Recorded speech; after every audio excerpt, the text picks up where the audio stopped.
Shadow Foundations, Part 1.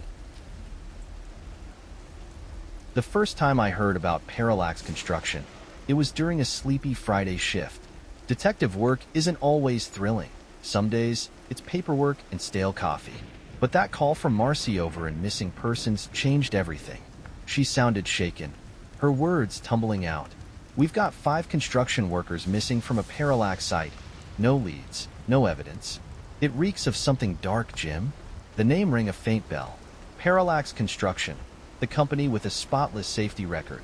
A reputation for revitalizing the city with sleek buildings and sprawling complexes. I agreed to take a look. Little did I know, I was stepping into a nightmare. The site loomed before me the next morning. A half-completed skyscraper clawing at the gray sky like a rotting skeleton. The silence was deafening. No workers, just machines standing frozen mid-task, their steel arms draped in shrouds of dust and decay. A foreman met me there, his name tag reading Howard Jakes, though his eyes refused to meet mine.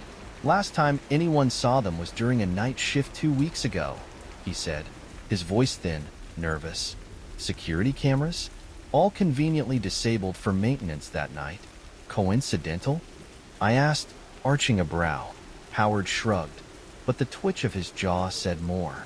I explored the site, walking carefully along pathways snaked with cords and beams, feeling a gnawing unease that wasn't just paranoia. The air itself felt wrong. Stale, oppressive. It reminded me of something, though I couldn't place it. Then I found it.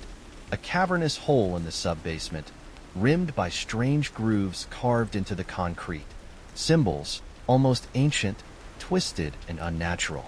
My flashlight flickered as I stared, my hand trembling just enough to notice. Howard swore it was for support pillars they hadn't poured yet, but my gut said he was lying. My next lead was meeting Evelyn Vargas, wife of one of the missing workers. She met me in a small, cluttered apartment on the outskirts of the city. When I showed her the photos of the symbols, her face drained of color. "He was scared," she whispered, clutching a threadbare sweater tight around her. Roberto started saying there were things at the site. Watching them. Whispers in the shadows that weren't human. "What kinds of things?" I leaned forward, not entirely sure I wanted the answer. "They spoke of shadows moving in ways they shouldn't.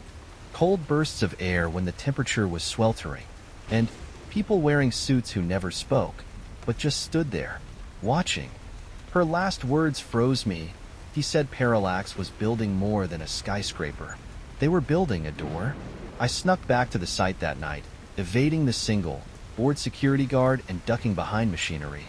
That pit in the sub-basement still lingered in my mind, and the whispers Evelyn spoke of haunted me. Descending into the basement, I found the pit. It was wider now, deeper. I nearly fell when a gust of frigid air blew from below. This time, I had come prepared. A long cable and climbing gear allowed me to descend into the abyss. The deeper I went, the colder it got. My breath puffed white before me as I touched the bottom. What I found was beyond comprehension.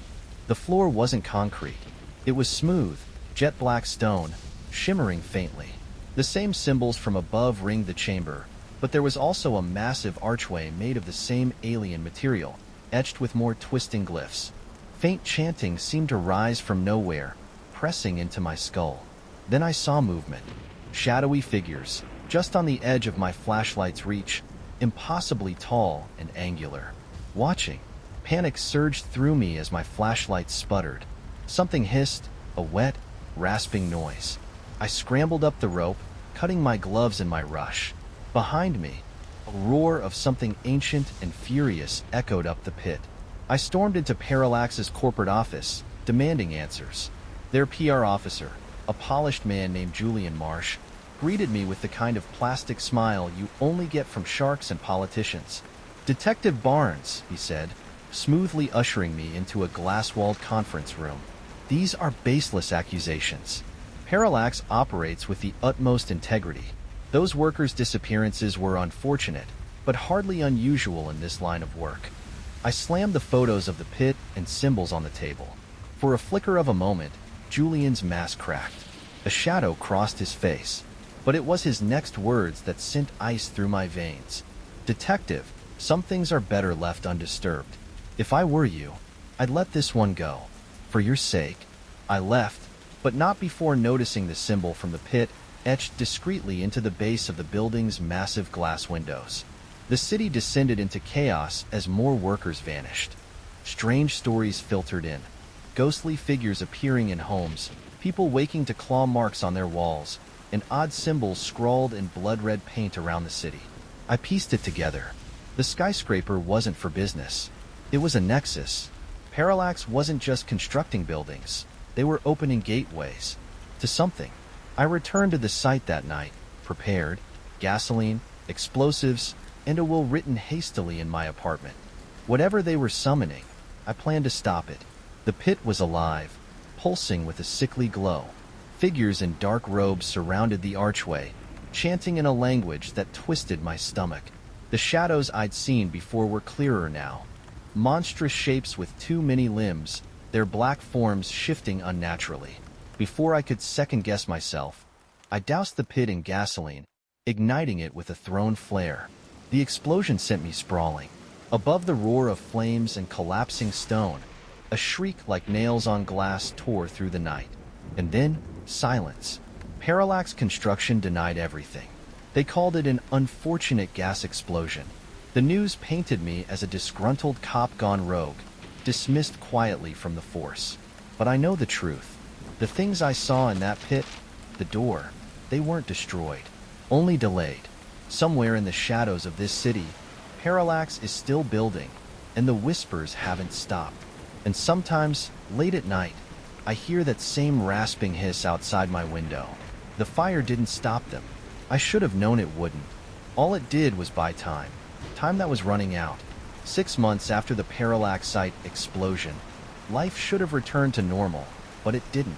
Every day felt heavier, like the air itself carried something unseen. Whispers followed me in empty streets. Shadows stretched unnaturally in the corner of my eye. The city had changed, and so had I. It began with a phone call, another hushed plea from Marcy over in missing persons. Jim, this one's beyond anything I've seen. The crime scene was in the heart of the financial district, far from Parallax's remains. A steel-clad office building stood silent, empty after hours. In an executive's private office, sprawled across a polished mahogany desk, lay the body of a man in a tailored suit. His skin was deathly pale, almost translucent, as if he'd been drained of all blood. Except there wasn't a single drop in the room. Not a smear, not a stain. Nothing. His eyes were frozen wide. His mouth twisted into a rictus of unimaginable terror. Around him, the walls and ceiling were scorched with those same twisted symbols I'd seen in the pit 6 months earlier. They're still building, I muttered under my breath. The victim turned out to be Paul Greaves, a mid-level exec at Parallax. His autopsy revealed no blood, but the real horror came when the pathologist pointed to his bones. Under the X-ray, intricate carvings had been etched into his skeleton, spiraling glyphs woven through his marrow. "What could even do this?" she asked, trembling. I didn't have an answer, but I felt the noose tightening around me. Greaves wasn't random. The symbols carved into him mapped something. Lines, circles, intersections. A pattern I couldn't decode.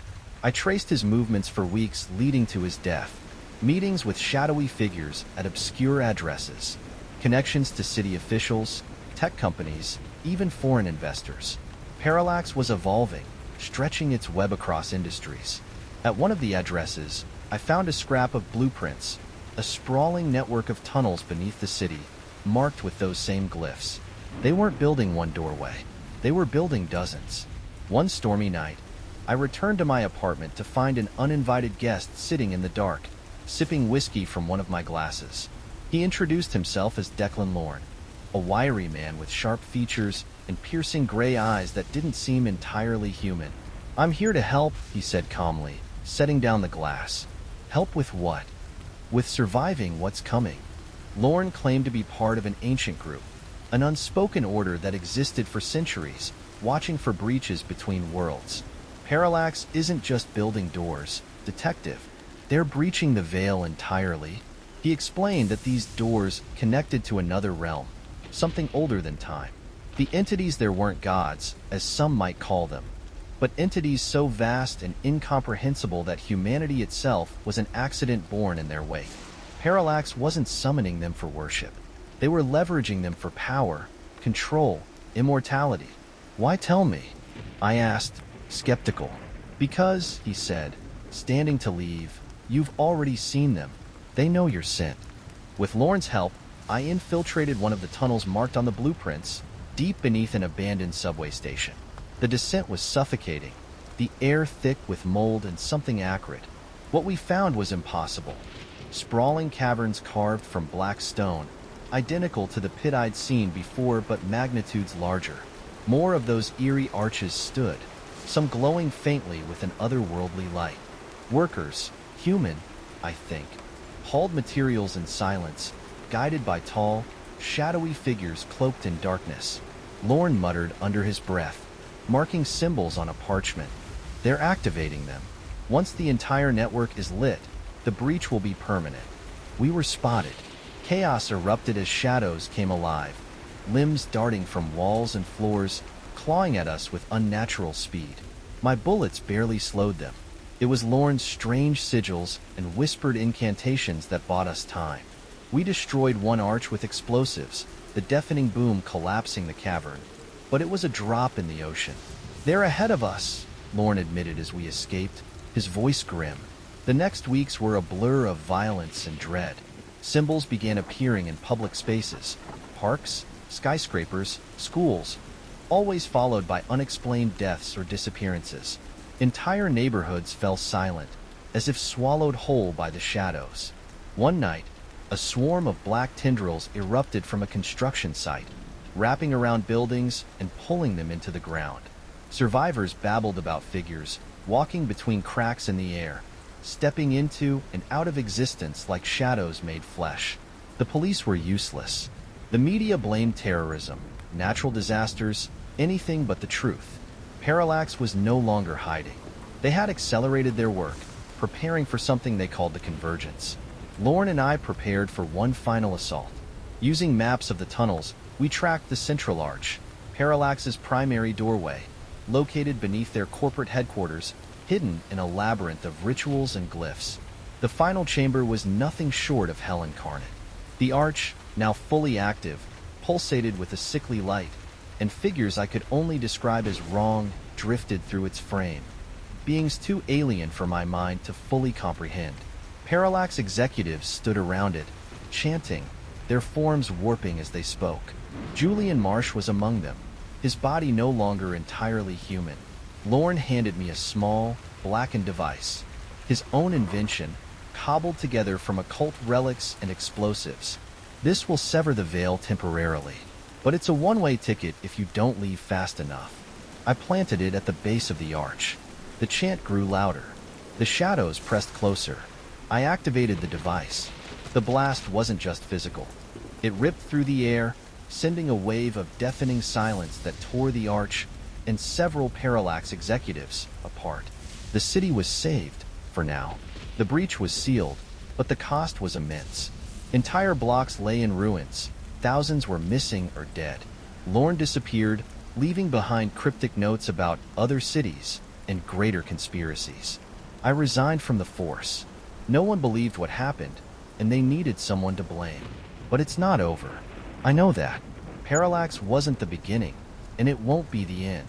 Every night, I still hear it, the faint hum of glyphs burning into the city, and the whispers of things just beyond the veil, waiting. The fire 6 months ago was just the beginning. I thought collapsing that pit and blowing up one of their gates was a victory, but the nightmares didn't stop. The symbols started appearing elsewhere. Graffiti in dark alleys, carvings on abandoned buildings, even burnt into the flesh of victims turning up in morgues.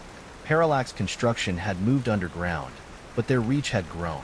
No longer just a company, they were a syndicate, a doctrine. Their grip tightened around the city, extending tendrils into law enforcement, government, and tech industries. It became clear. What I thought was a door to another dimension was only one piece of a horrifying, intricate puzzle. This wasn't just one city.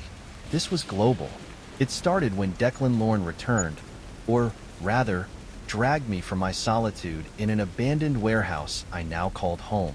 His once sharp eyes were duller, haunted, and his left hand was now bandaged tight, the shape underneath gnarled and unnatural. "I've been tracking Parallax outside the city, Jim," he said, grim-faced as ever. "They're calling themselves the Architects now. They've gone international: New York, Tokyo, Berlin, Sao Paulo." He laid a map on my table, each major hub marked in red.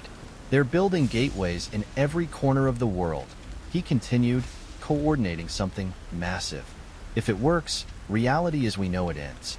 Permanently." I looked at the map, overwhelmed by the scale of it all. "And you expect us to stop them?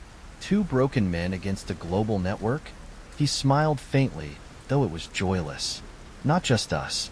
There's a resistance." That was the first time I heard about the Aegis, a loose-knit coalition of scholars, soldiers, defectors from Parallax, and rogue investigators, all fighting to dismantle the Architects' plans. Our first target was New York, where the Aegis believed the Architects' leaders were gathering for a secret summit. They'd obtained intel about an artifact known as the Binding Codex, a cursed book allegedly dictating the construction of these dimensional gates. The Codex was said to hold the schematics, incantations, and worse. We broke into a high-rise under renovation late one night, following cryptic coordinates provided by an anonymous source. What we found shook me to the core. A massive circular chamber covered in symbols, ritual tools that hummed with unseen energy, and the codex itself, chained to an obsidian altar. The book was alive. It whispered when you got close, threads of its leathery cover shifting as if breathing. Lorne warned me not to touch it directly.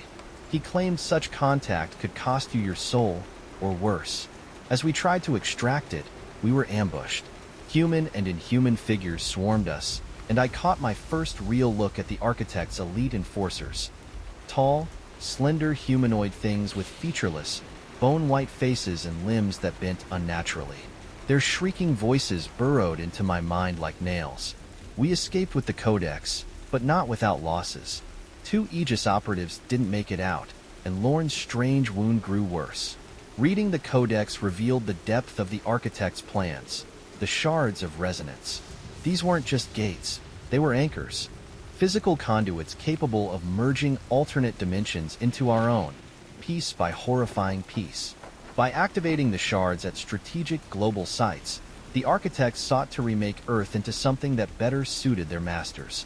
The shards were hidden, scattered across key locations, each tied to specific phenomena. 1. A glacier in Antarctica, where temperatures plunged far lower than physics should allow, trapping unnatural silhouettes in the ice. 2.